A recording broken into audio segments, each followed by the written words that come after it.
Postal here. So today we're taking out the P-40. This is a plane I haven't flown in a while. And I don't know why I'm flying it. Just kind of in the mood, I guess. P-40 is Tier 5 American fighter. Pretty darn strong fighter, all things considered. It's an altitude fighter. It is definitely not... Let's send everybody there, and then we'll meet everybody in the center. It's definitely not a turn fighter. It is built for speed, and we're going to put that to the test here. I've got my build. Isn't a full speed build. I've got a little sparkle of maneuverability added in there. But overall, it's a pretty darn fast plane. Let's go ahead and let's get this guy first. Using our altitude advantage here to stick with the heavy fighters.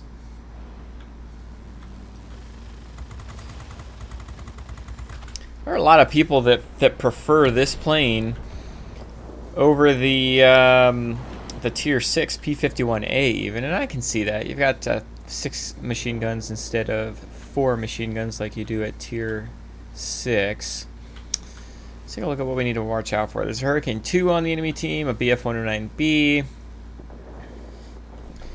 Not necessarily over worried about either one of those guys. This P-43 could be a pain.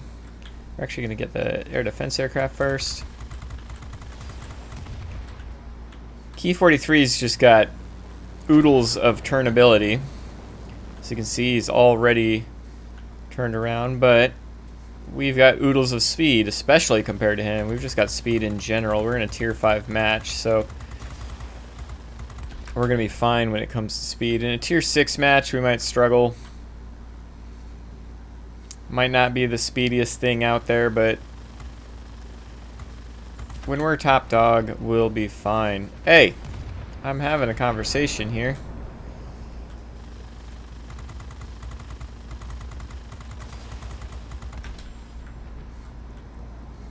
I do have my plane maxed for speed and firepower, which means taking hits is not the best thing for this plane. You saw I caught on fire. P-40 doesn't typically catch on fire all that often, but the way I've got mine set up, it actually can. Let's go ahead and nose down, get the speed going here. We're up to 400 miles an hour. It's super cute of the BF-109 trying to shoot at me. So, just put the pedal to the metal. Really, dude? Like, what are you doing? I was gonna say, you can turn away now. Oh, a Hurricane 2. Hurricane 2 could be a pain simply if it hits us before we're paying attention. It's really what it comes down to. And we're at like the worst distance because it gave him the opportunity to turn around on us. Luckily he didn't kill us. Unfortunately, he still got the sector.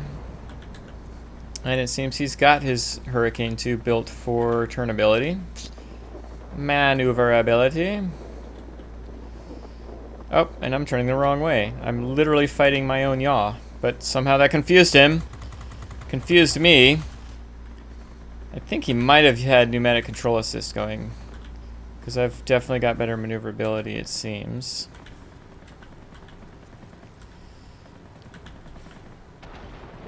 Cut the corner here. Set him on fire. Nice. Actually worked out really well because we didn't kill him till after the garrison opened up. Of course, we might die here just from the air defense aircraft. No, I did so well. And then it all fell apart. Oh good, it didn't fall apart. Whew! Barely living. Let's go to the center and see if we can't either A, help defend it, B, get some hit points back with the wrench they got there, or C, maybe possibly capture it back if that's what we gotta do, since it's gonna take us a second to get there. Yeah, we're almost certainly not gonna be able to defend this unless I can kill this guy. That's how it goes!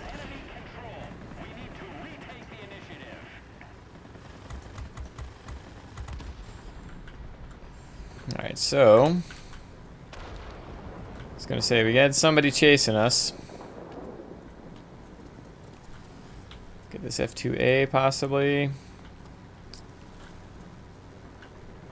Oh, for a second I thought that was MSU mark, but that's like a different MS mark?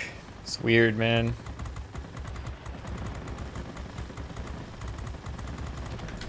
So that's cool. I'm glad he stayed in the sector long enough for us to take advantage of him being in the sector. It's not our sector, so we can't get the wrench ability out of it.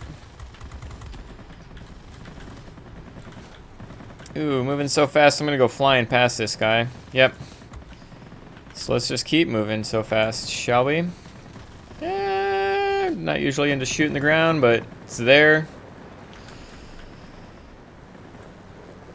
Let's see. Not shooting the ground in this plane anyway. It doesn't make too much sense.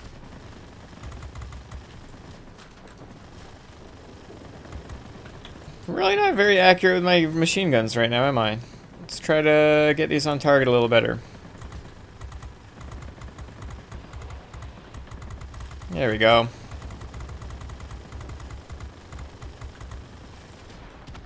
Excellent. And unfortunately the wrench is on fire, so we're not going to be able to take advantage of the heal. Let's go ahead and help kill this guy. Nice. We got a FW-190 we're going to need to try to take out. There's a bomber up top as well. Try to maintain our airspeed. Little boost on the overturn here. Well, alright, we'll take the assist, I suppose. There's a heavy fighter over here we can aim for. Yeah, they're Hurricane 2. Actually, all three of their humans are doing well. All the assists. We're just going to get assists for the rest of the battle. That's okay. Alright, bomber. Let's try to knock out a bomber here.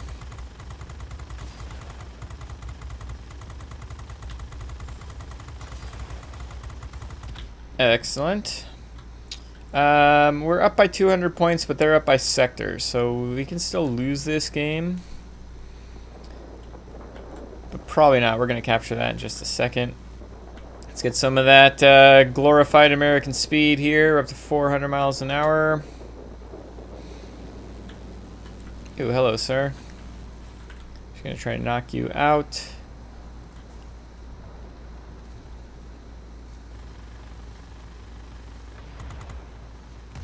Oh my gosh.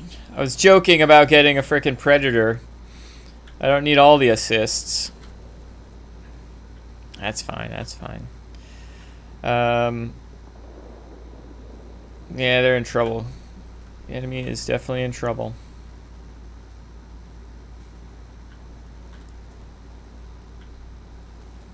They got a bunch of people heading to the middle, which is a good thing. We can try to defend it. We do need to watch out for that gentleman right there.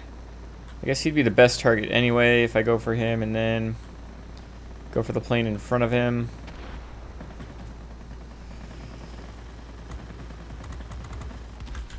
Seriously, don't want a Predator.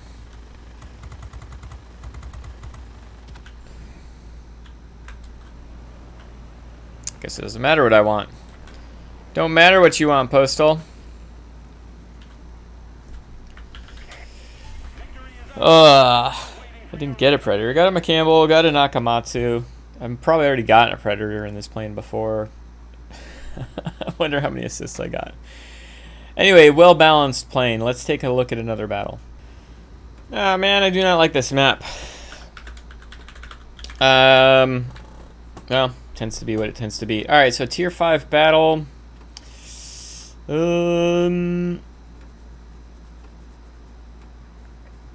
P-40, nothing to worry about on the enemy team, really, honestly. So cool. Who else is on my team? An AR2. Alright. This might not even be a very exciting battle, but we'll see what we can do. Head into the military base here. I'm literally going to head to the military base here and then just across there. We've got the airspeed to do it. So let's do it. I'm first in the sector because I'm an idiot. But I'm always first in the sector because I'm always an idiot.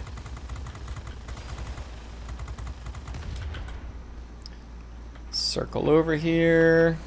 Hello.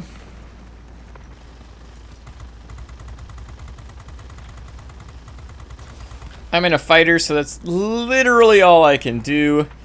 Let's go ahead. I'm going to hit the engine cooling. I'm going to angle down a little bit here. Kind of tap the boost. See what we can do. Get over here quick enough. I'm trusting. I was gonna say I'm trusting my bots. Come on, bots. You know you want to. Oh, Marvin. See if I can't knock out Marvin here. A, it'll help my bomber, and B, it'll help us capture the sector. But if he knocks out the bomber, that's the end of that. Cool. Awesome. Just what I wanted to see.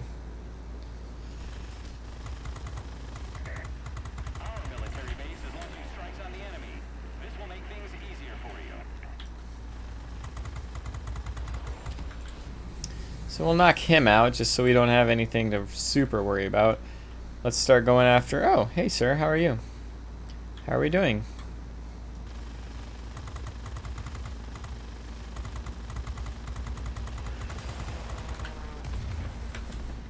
Did I ram him? Seriously, I thought I was going to kill him before the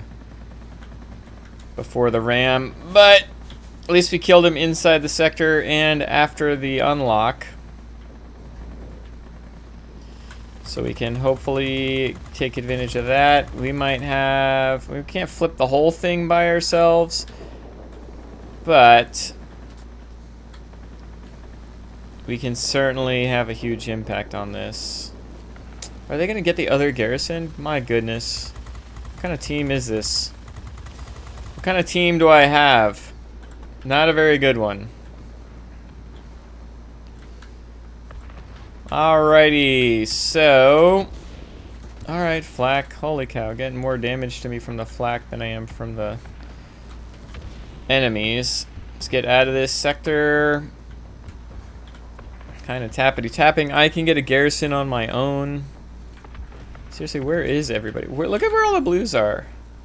Why does anybody need to be there?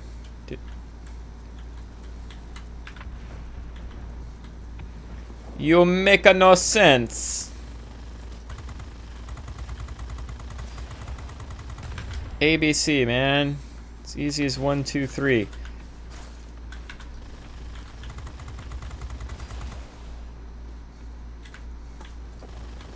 Let's use some speed here. Excellent. We did get that military base. That's good to see. Use some pneumatic control assist so I can do some funky maneuvers like that. And this guy wants us to defend this sector against what? I don't know.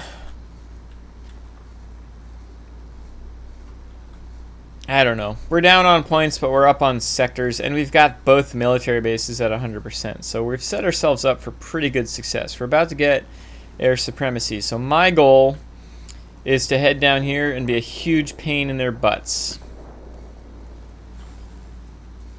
Giant pain in the butt. Hey! It's almost like I called it. So let's go ahead and take out Marvin here.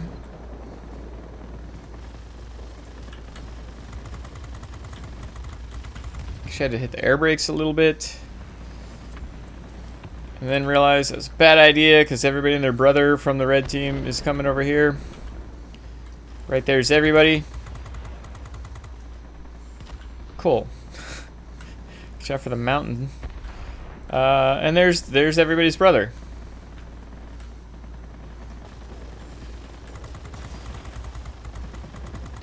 Excellent. Can we knock out Marcus here? Do we need to watch out for the heavy fighter?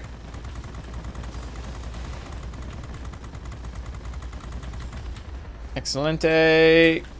They got a sector. That's fine. They can have that sector. In fact, it's preferred because we're still up on points and on sectors. Excellent. So let's defend the heck out of this. Let's defend the heck out of this sector. Not going to be the best personal point in match, but you know what?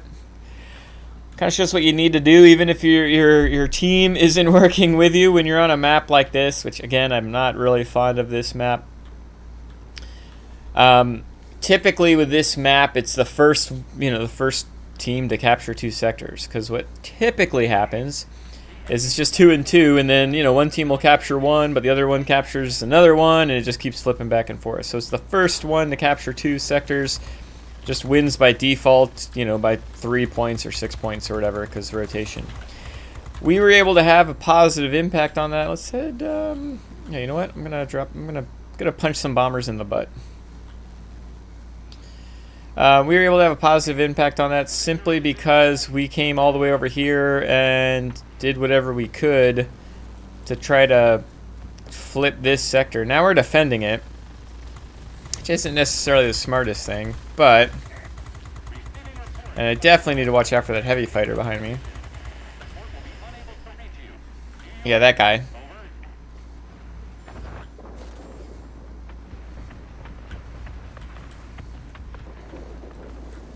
And there's a multi-roll behind me. Yeah, this could end up really poorly.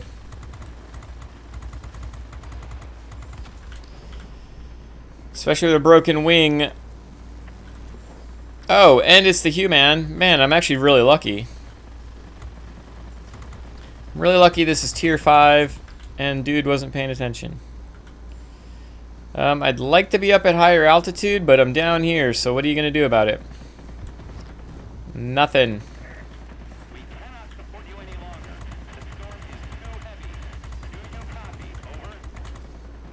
Get some good hits in there. Watch out for this XP-44. Whatever he's doing. What are you doing?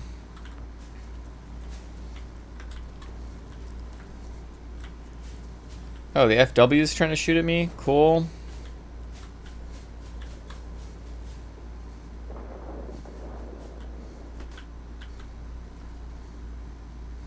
Nice. Love it.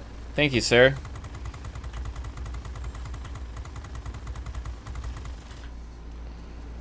Hope we got a firefighter skill. Nope. Clearly not. Oh!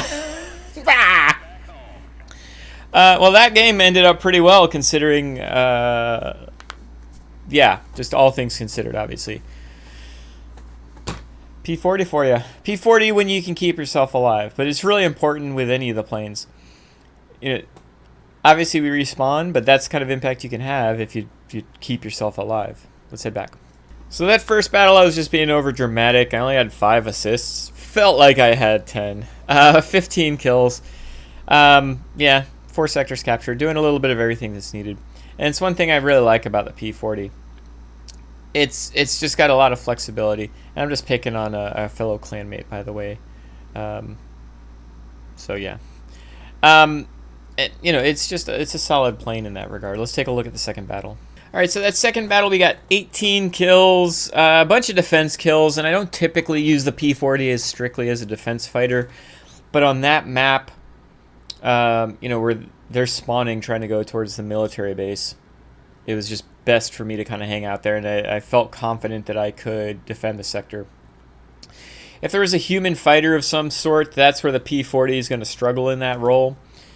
Basically, every other fighter at tier 5 can outmaneuver it, right? So you need to be aware of that. Yeah, you've got a speed advantage for a fighter, but you're not like the fastest thing out there. It's really about finding that balance and knowing where your plane sits on the hierarchy. Could have gotten 19 kills if a little tick over for fire would have gotten that last ground attacker, but so be it. Yeah, what another clanmate. I got to GG him as well. Yeah, this P-43 did not have a very good game. Another clanmate. What is like FK out all day? I didn't realize that yeah, either of those guys are in my clan. So it's cool. So P-40, how do I have this plane set up? Well, it's not the turniest thing in the world anyway. In fact, as just mentioned, it is the least maneuverable tier 5 tech tree fighter. Yeah, there's some less maneuverable ones. Premium, ME-209 off the top of my head. V4, whatever it is. I think that might be the only one. But somebody will correct me, I'm sure. So I kind of lean in on that. For my equipment, I have polished skin, which is going to be helping overall cruise speed and acceleration while diving. Yeah, it impacts yaw maneuverability and just maneuverability in turns, but I kind of counteract that here with the lightweight wing frame. Maneuverability in turns and the yaw maneuverability completely counteract that, and plus I just get some more yaw maneuverability. Plus the bonus characteristics help the cruise speed and acceleration. And then last but not least, I've got the uprated engine on here. That's helping the overall acceleration without boost. It's helping the overall cruise speed. So my overall cruise speed buff on this is 20%, right? So, you know, we basically we're seeing that in game. It says boost speed is 382. You know, we were well above 400 for some of that. So obviously a lot of that had to do with probably angling down. And that's why it's really important to get yourself up to a reasonable altitude in the P-40, and that's a good habit to have with literally all the American fighters. The P-51s after this, FJ-1 and the F-86, I tend to skyrocket up to the highest optimum altitude, that buffer right between the white altitude and the yellow altitude, and hang out there. It gives you such an advantage because, okay, if I need to go up higher to go get a heavy fighter that's up high, or typically more often a bomber, I can do that. They're not that far away. The flip side is you're able to dive down on all those little tiny planes that are down there at the 2,000, 3,000 foot mark. And on top of that, you're going to get a huge amount of boost increase. Your acceleration while diving is increased. Overall acceleration is impacted by that in general, obviously. And it just leans in on your strengths of the P-40, and again, all the American fighters afterwards, of you're kind of a boom and zoom type plane, just not with a lot of boom. 50 caliber machine guns on this plane, yeah, they're stronger now, but it's not like you're taking 20 millimeter cannons. They're still 50 cals. And so in game, the damage is more about cumulative and about setting those fires. I'm okay with just, you know, hitting the enemy target and just moving on. If I feel like I can turn back around and kill them, or they're on low enough health and I just need a little pepper spray to kill them, I'll do that. But my main thought process is hit them and keep moving along. My consumables are built around that as well. I do have the engine cooling, which I just recommend in general on this plane. You'll notice instead of an engine restart, I have the mixture control. Now, more often than not, I recommend most pilots should have the manual engine restart on this plane instead. I put the mixture control on here simply so I can get just a little bit more speed out of it and see what I can do with that. It can bite me, especially considering how the rest of my plane is set up. It's actually quite a weak airframe, how I have it set up. But that's what I get for leaning all in on gun accuracy and airspeed. One thing that I am kind of thinking I might want to change is pneumatic control assist. Change that to emergency control system, and I'll tell you why. Pneumatic control assist is very helpful when I'm in the middle of a dogfight and I do want to get some extra turnability. Running into the Hurricane in that first battle, I was able to use pneumatic control assist and actually outturn him, even when he had pneumatic control assist going. And so it's helpful in those situations, but you really don't want to be leaning on your maneuverability anyway, right? Putting in emergency control system, if I get my wings or tail knocked out, which I do tend to get knocked out on this plane, it allows me to put them back in. Your thought process might be, well, okay, you get your wings or tail knocked out, you lose maneuverability. What does that really matter? You can just speed away. There's a caveat to that, though. Testing has been done.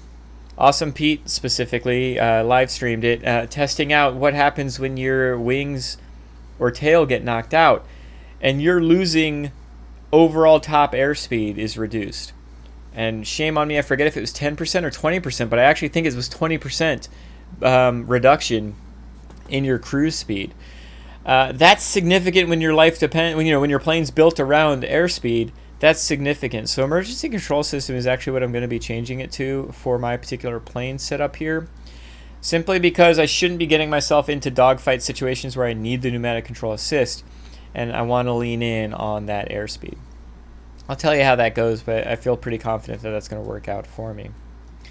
This is only a 4-point pilot. I'll be getting my 5th point soon. Because I've got this plane specialized, I have used Aerodynamics Expert. Now, Aerodynamics Expert is a great skill.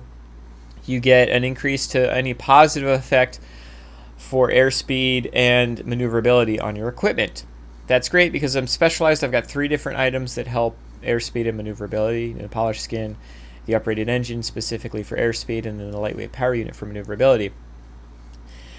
And I've just moved them to ultimate equipment. So all that positive impact is increased by a further 40%.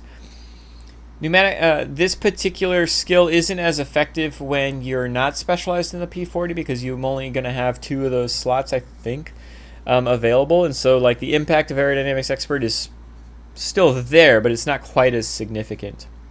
What's great about it is because it's cumulative, as you're increasing your equipment, that increase is increased by 40%, right? So that's definitely a good thing. I do have Marksman 1 on this plane. I'm not really sure that's quite the skill to have for this guy right now. They're 50 caliber machine guns. Yeah, the accuracy is terrible, but you're just throwing a bunch of crap at the wall, and eventually it's going to stick. I will probably change this out once I get my 5th point shortly. I'm probably going to change it out to, what is it? Not Adrenaline Rush, but Resilience.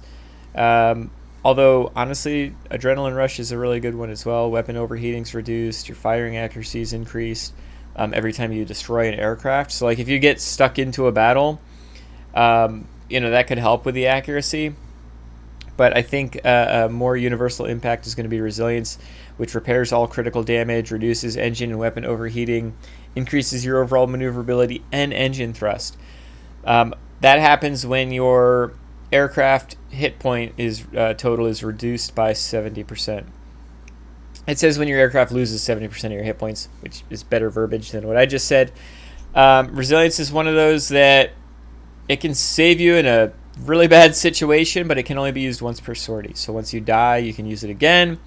But like I mentioned, you're really trying to set yourself up to not die. If you're trying to get as many personal points as possible, if you're trying to get as many wins as possible, then not dying is really important. Think about it. If your team is completely relying on you, and no offense to anybody that I flew with this morning, but there's been some games I've played this morning where the entire game was resting on me being alive and flipping sectors and yada yada yada, right? So if your entire team's relying on you and you die, then you're automatically leaning the game towards the enemy team. Even if you end up with a great amount of personal points, but you lost, you ended up with a great amount of personal points because you had a great impact where you were at, but weren't able to have a great impact for the overall match. What are we doing here? If you're trying to increase your overall win percentage, the biggest key to that is staying alive. And if you're able to stay alive, then you're just going to be able to have a longer impact. That being said, I've built my plane. This particular plane is not built around survivability. It's built, not classic survivability. I don't have any hit point increase. I don't have any survivability equipment on the plane. In fact, all the equipment on the plane is reducing survivability. My engine's resistance to being knocked out is increased. My resistance to fire is decreased. And so, those kind of things can certainly have a negative impact. My thought process is, though, if I'm paying attention to the map, if I'm making correct decisions about who I'm attacking and who I'm avoiding, then I'm not taking as many hits as I would be anyway, and I'm able to utilize my speed, my accuracy, and my tactics to be able to come out on top. And so that works for me. Might not work for everybody. You might want to put some sort of survivability equipment on here. Instead of having the power unit, you might want to have armor protection. You might want to just go all in with the injection boost system and get more boost efficiency with this plane, to even more speed. I've put lightweight power unit on here just so I can have some sort of semblance of maneuverability. I don't want to be, you know, a heavy fighter with weak guns. I'd like to be a light fighter that can harass heavy fighters. And so with this setup, that's my thought process, and that's my attack when I'm in something like the P-40. And like I said, for everything up until at least Tier 6 and Tier 7, that's my same thought process on the American fighter line. Opens up a little bit at Tier 8 with some flexibility once you get another airframe equipment and another, I think, airframe consumable, if I remember correctly. I could be wrong, don't quote me on that. But you also get a lot more maneuverability, Tier 8 and above, and just blazing speed. And so you're got a really good airframes. Same guns, basically. But because the guns are only mediocre compared to everybody else, the airframe really buffs it up. And that's why the F-86 is just one of my favorite planes to fly. So yeah, I feel like there's something else I was going to mention, but I can't remember it off the top of my head. Maybe somebody will remind me in the comments. Or you guys can always hop in Discord. I'd love to hear your thoughts on the P-40. I remember when I first started playing World of Warplanes, P-40 was not very well thought of.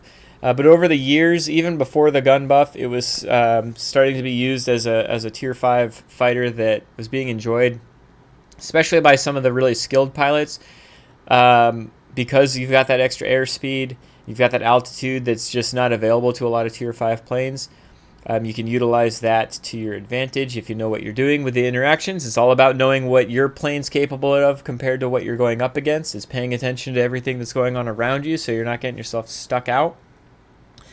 And then since the gun buff, it's been quite a popular plane, and rightfully so. So I hope you enjoyed these two videos, and yeah, I'll catch you in the next one. Have a good day. Bye.